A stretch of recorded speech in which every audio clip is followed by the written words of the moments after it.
விஜய் ஸ்ரீஹரி அவர் இளம் வயதிலேயே வாழ்க்கை என்றால் என்ன, எப்படி வாழ்க்கையை நடத்த வேண்டும் என்பதை மிக அழகாக கற்றுக்கொண்டவர். அவரை பற்றி நான் ஒரு சில விஷயங்களை நான் சொல்ல வேண்டும். பள்ளி படிப்பு படித்து கொண்டிருக்கும் போது அவர் படிக்காத பள்ளியே இல்லை. எல்லாம் வெளிநாட்டில் படித்தார், இங்கே படித்தார், அங்கே படித்தார். கடைசியாக மில்லினம் நம்ம போரூரில் இருக்கிற பள்ளியில் படிக்கும்போது 12th அப்போ ஸ்கூலில் இருக்கிற அத்தனை பேரும் இவரை ஸ்கூல் லீடர் ஆக்கணும் அப்படின்னு டிசைட் பண்ணி அப்படி பண்ணும்போது அந்த பிரின்சிபல் முதல்வர் இல்லை அவரை லீடராக ஆக்க வேண்டாம் அப்படின்னு சொன்னாங்க. அந்த நேரத்தில் எனக்கு அவர் ஃபோன் பண்ணார், தாத்தா இந்த மாதிரி எங்கள் ஸ்கூலில் சொல்கிறாங்க, எனக்கு ஏன்னு தெரியல அப்படின்னோடனே நான் நெக்ஸ்ட் டே நேராக மில்லினம் ஸ்கூல் போய் அந்த பிரின்சிபாலை பார்த்தேன். அப்போ உங்கள்கிட்ட கேட்டேன், ஏன்னா ஸ்டூடெண்ட்லாம் சேர்ந்து இவரை லீடர் பண்ணணும்னு சொல்கிறாங்க, நீங்கள் ஏன் அப்ஜெக்ட் பண்ணுறீங்க அப்படின்னு. அவர் ரொம்ப விளையாட்டில் தான் ரொம்ப கவனமாக இருக்கார், படிப்பில் கொஞ்சம் கம்மியாக இருக்கார் அப்படின்னு சொன்னாங்க.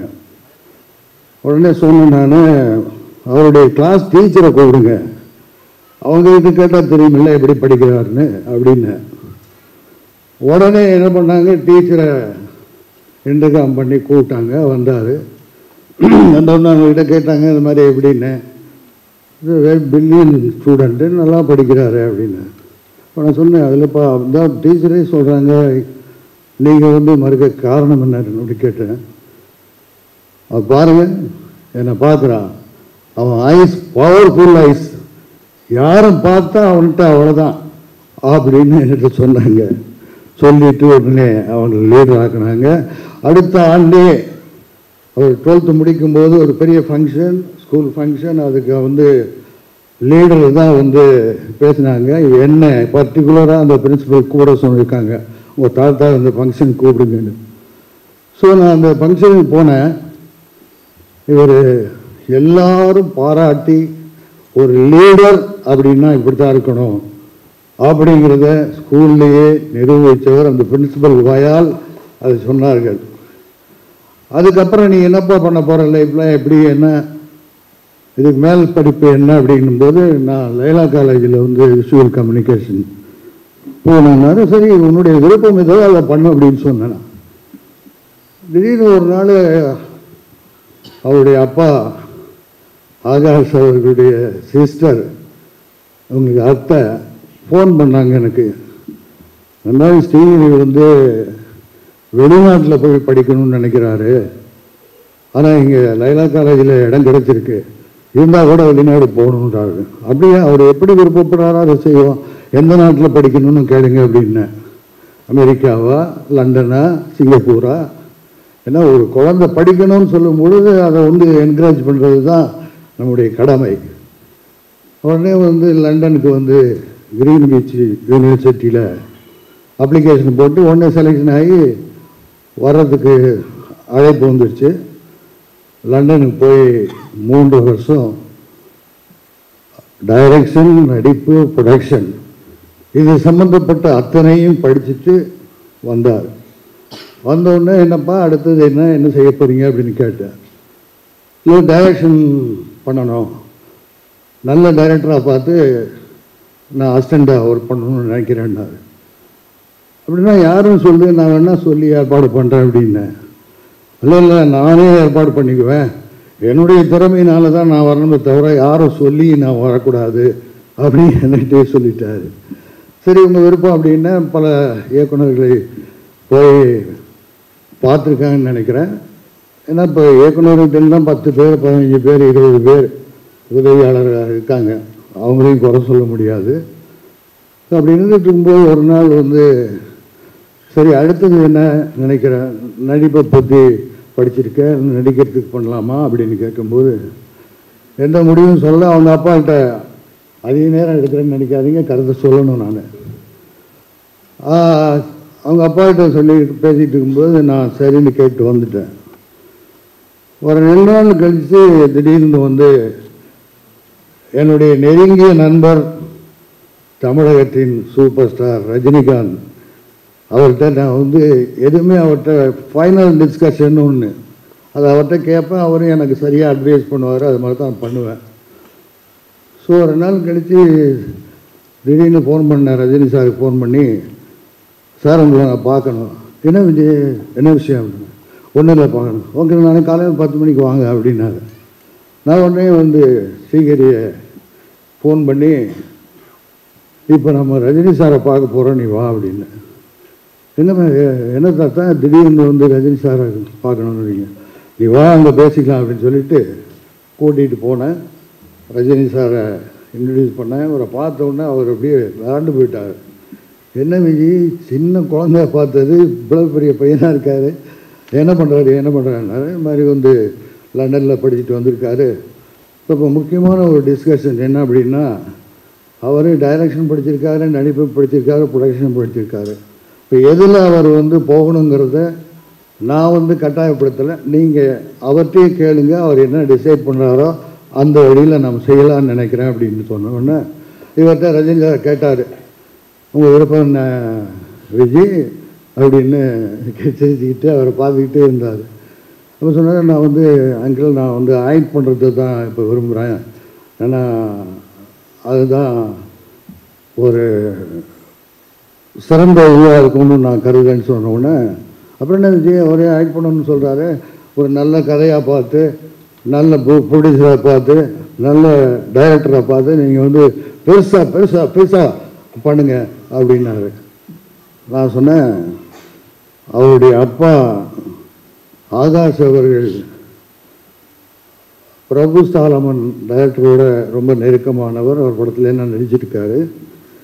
அவரை சந்தித்து இவர் வந்து பேசும்போது தன்னுடைய பையனை வைத்து அவர் ஒரு சிங்கத்தை வைத்து ஒரு கதையை சொல்லியிருக்கிறார். அதை வந்து இப்போ அந்த படம் எப்படி பண்ணலான்னு அப்படின்னு யோசிச்சுட்டு இருக்கோம் அப்படின்னு சொல்லும்பொழுது, ஓ சாலம்னா very good director, super Vijay, அது என்ன கதை என்ன அப்படின்னாரு. நான் சொன்னேன், ஒரு சிங்கமும் இந்த ஹீரோவும், ஓஹோ படத்தில் சிங்கம் ஒரு ஹீரோ, இவர் ஒரு ஹீரோ, ரொம்ப நல்லா இருக்கேன். கதை என்ன? கதை எனக்கு முழுசாக தெரியாது சார், கதையை பற்றி டைரக்டர்ஸ் தான் தெரியும் அப்படின்னோடனே, ஒன்று பண்ணுங்க விஜய், டைரக்டர் என்கிட்ட கதையை சொல்லுங்கள், நான் வந்து கேட்கணுன்னு ரொம்ப லைக் பண்ணுறேன் அப்படின்னாரு. சரி சார் ரொம்ப நன்றின்னு நடிப்புக்கு என்னென்ன எப்படி நடந்து கொள்ள வேண்டும், எப்படி நடிக்கணுங்கிறத பற்றி ஒரு 10 நிமிஷத்தை ஸ்ரீஹரிட்ட ரொம்ப விளக்கமாக சொன்னார். இப்படி தான் சினிமா எல்லாம் அமைகிறது தான், யாரும் வந்து கொண்டு வர்றதில்ல, எல்லாமே படங்களும் வெற்றி பெறுவது, எல்லாம் நல்ல படம் தான் எடுக்கிறாங்க, ஆனால் அந்த படம் அமைவதில் தான் அது ஓடுது அப்படிங்கிறதெல்லாம் சொல்லிட்டு விட்டுட்டாரு. நான் நெக்ஸ்ட் டே அவருடைய ஸ்ரீஹரி தம்பி ஆகாஷ்கிட்ட சொல்லி, டைரக்டரை நான் பார்க்கணும் அப்படின்னு சொல்லி ரொம்ப நாளைக்கு அப்புறம் டைரக்டர் பிரபுசாலம் சார் மீட் பண்ணுறதுக்கு ஒரு வாய்ப்பு, நேராக போனோம், பேசினேன். இந்த மாதிரி ரஜினி சார்கிட்ட சொன்னோம், அவர் கதை என்ன அப்படின்னு கேட்கணுன்னாரு. ஓகே, நான் ஒன்றும் பிரச்சனை இல்லையே, எப்போ போய் கேட்கலாம் என்னன்னு. ஒரு நிமிஷம் இல்லைங்க, நான் ஃபோனை போட்டு ஏதோ மீட்டிங்கில் இருந்தார். கொஞ்சம் உடனே அடுத்த லைனில் வந்தார். சார் நான் இந்த மாதிரி டைரக்டர் பிரபுசாலமன் சார் ஆஃபீஸில் அவர் பக்கத்தில் தான் இருக்கேன், நீங்கள் கதையை கேட்கணும்னு சொன்னீங்களா, நீங்கள் வந்து நேராக வந்து கேட்கணுன்னா சரி சொல்கிறதுக்கு, இல்லைன்னா ஃபோனில் கேட்கலாம், ஆனால் ஃபோன்லேயே பேச சொல்லுங்கள் அப்படின்னு சொல்லி கிட்டத்தட்ட ஒரு 1/2 மணி நேரம் டைரக்டர்கிட்ட ரஜினிகாந்த் அவர்கள் கதையை கேட்டாங்க. கேட்டதுக்கு அவருக்கு வாழ்த்து சொல்லிவிட்டு விஜய்கிட்ட ஃபோனை கொடுங்கன்னாங்க. விஜய் சூப்பர் விஜய், அருமையான கதை, பிரமாதமாக வரும் படம், நீங்கள் அவர் எடுத்து நினைத்தது ஒரு ஷாட்டு கூட மாற்ற தேவையில்லை, அந்த அளவுக்கு வந்து from the beginning to end with சென்டிமெண்ட்டோட சொல்லியிருக்காரு, சூப்பர் அப்படின்னாரு. ரொம்ப மகிழ்ச்சியாக இருந்தது. சரி டைரக்டர் சொல்லியாச்சு, நண்பர் வந்து வாழ்த்து சொல்லிட்டாரு, யார் ப்ரொடியூஸ் பண்ணுறது? இது சின்ன படம் இல்லை, பெரிய படம். இது பட்ஜெட் படம் இல்லை. ஏன்னா சிங்கங்கிறது பெரிய ஹீரோ. இப்போ டைரக்டர் வந்து ஒரு சர்க்கஸ் சிங்கத்தை வச்சோ இல்லை ஒரு வளர்ப்பு சிங்கத்தை வச்சோ பண்ணலை, ரியல் சிங்கத்தோடு போராடுறாரு, ஹீரோவை காட்ட போகிறாரு. அப்படி இருக்கும்போது இது சாதாரண படம் இல்லையே, பெரிய படம், என்னடா பண்ணுறதுன்னு அப்படின்னு சொல்லி சார் நான் அவரை சந்திச்சுட்டு நானும் தம்பி ஸ்ரீஹரி தந்தை ஆகாசம் 2 பேரும் பேசுகிறோம், என்ன இது எப்படி பண்ணலான்னு. சரி நானும் யோசிக்கிறேன், நீங்களும் யோசிங்க அப்படின்னு சொல்லியிருந்தேன். ஸோ அவருக்கு ஞானவேல் அவர்கள் வந்து ரொம்ப நெருங்கிய நண்பர். ரோஜா கம்பெனிஸில் ஃப்ரம் த பிகினிங் அவங்க 2 பேரும் ஒன்றா இருந்திருக்காங்க. அப்போ இந்த கதையை பற்றி சொல்லிவிட்டு இதுக்கு ஒரு நல்ல ப்ரொடியூசர் வேணும்னு பார்த்துட்டு இருக்கேன் அப்படிங்கிறத அவர்கிட்ட சொல்லியிருக்காரு. அவர் சொன்ன உடனே காஜா மொய்தீன் சார் நீண்ட இடைவெளிக்கு அப்புறம் 18 வருஷம் கழித்து படம் எடுக்கணும் என்ற எண்ணத்தோடு எண்ணத்தோடு இருந்தபோது ஞானவேல் அவர்களும் காஜா அவர்களும் பேசி கொண்டிருக்கும்போது இப்படி ஒரு கதை இருக்கிறது, பிரபு சாலமன் டைரக்ஷனில் ஆகாஷுடைய பையன் விஜயகுமாருடைய பேரன் வச்சு எடுக்கிறதுக்காக ஒரு நல்ல கதை இருக்குன்னு சொன்ன உடனே அவர் வந்து காஜா மொய்தீன் சார்கிட்ட இந்த கதையை சொல்லியிருக்கிறாரு.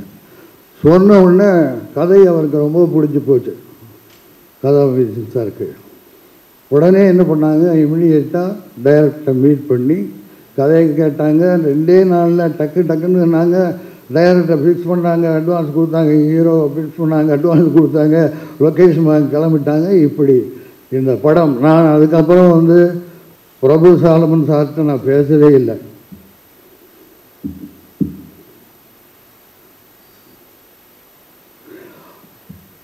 அதுக்கப்புறம் நான் பேசவே இல்லை. அதுக்கப்புறம் நான் ரோஜா கம்பெனி சார் காஜா மொய்தீன் சார்கிட்டையும் நான் அதிகமாக ஃபோன் பண்ணி பேசலை. ஏன்னா ஒரு படத்தினுடைய இயக்குனர், ஒரு ப்ரொடியூசர், அதாவது நீண்ட இடைவெளிக்கு அப்புறம் வந்து படம் எடுக்கிறான்னு சொன்னாக்கா சாதாரண விஷயம் இல்லை. ஒரு சிறந்த மனிதர் காஜா மொய்தீன் சார் வந்து சூப்பர்மேன், அவர் படத்தில் நான் ஆக்ட் பண்ணியிருக்கேன், எனக்கு நெருங்கிய நண்பர். ஆகவே இந்த படத்தினுடைய எப்படி ஆரம்பிக்கப்பட்டது என்று சொன்னேன். ஒரு சிறந்த படத்தை இன்றைக்கு உருவாக்கி கொண்டு இருக்கிறார்கள். இமான் சார் அவர்கள் இசை இங்கே ரொம்ப பிரமாதமாக பண்ணி லைவாக நமக்கு காமிச்சது ரொம்ப சந்தோஷமாக இருந்தது. இது என்னென்னா ஒரு சில வார்த்தைகளை சொல்லி முடிக்கிறது கொள்கிறேன், நேரத்தை எடுக்கணும், ஏன்னா டயத்தோடு முடிக்கணுமா, அதுக்காக தான். அந்த படத்தினுடைய தயாரிப்பாளர் இன்ஷல்லா நாகூர் ஆண்டவர் ரூபத்தே காஜா மொய்தீன் அவர்களும் ஜீசஸ் இயேசுவினுடைய உருவத்திலே பிரபு சாலமன் அவர்களும் வேளாங்கண்ணி மாதா சார்பிலே இமான் அவர்களும் ராஜராஜ சோழன் பரம்பரையிலே வந்த விஜய் ஸ்ரீஹரி சிவனேன்னு இருந்து சொன்னதை செஞ்சு சிறப்பாக இந்த படத்தை முடித்து இது மாபெரும் வெற்றி அடைய வேண்டும் என்று எல்லாமல்ல இறைவனை, ஆண்டவனை, இயேசுவை எல்லாரையும் வேண்டிக் கொண்டு நீங்கள் அவருக்கு மக்களிடத்தில் கொண்டு போய் சேர்க்க வேண்டியது பத்திரிகை நண்பர்கள், ஊடக நண்பர்கள், அதை நல்லவங்களை நீங்கள் எப்போவுமே வரவேற்றிருக்கீங்க. அந்த முறையில் அவருக்கு வருங்காலத்தை சிறப்பாக அமைத்து கொடுக்க வேண்டியது உங்களுடைய கையில் இருக்கிறது. எப்பொழுதுமே அரசியல் சினிமா ரெண்டும் மக்களால் தேர்ந்தெடுக்கப்படுபவர்கள் தான். மக்கள் நினச்சா தான் முடியும் அரசியலுக்கு வரத்துக்கு, மக்கள் நினச்சா தான் முடியும் கலைத்துறைக்கு வர முடியும். அதே மாதிரி எல்லா வகையிலும் அவர் வெற்றி பெற இறைவனை வேண்டிக் கொண்டு விடைபெறுகிறேன். நன்றிக்கு வாய்ப்பு. வணக்கம்.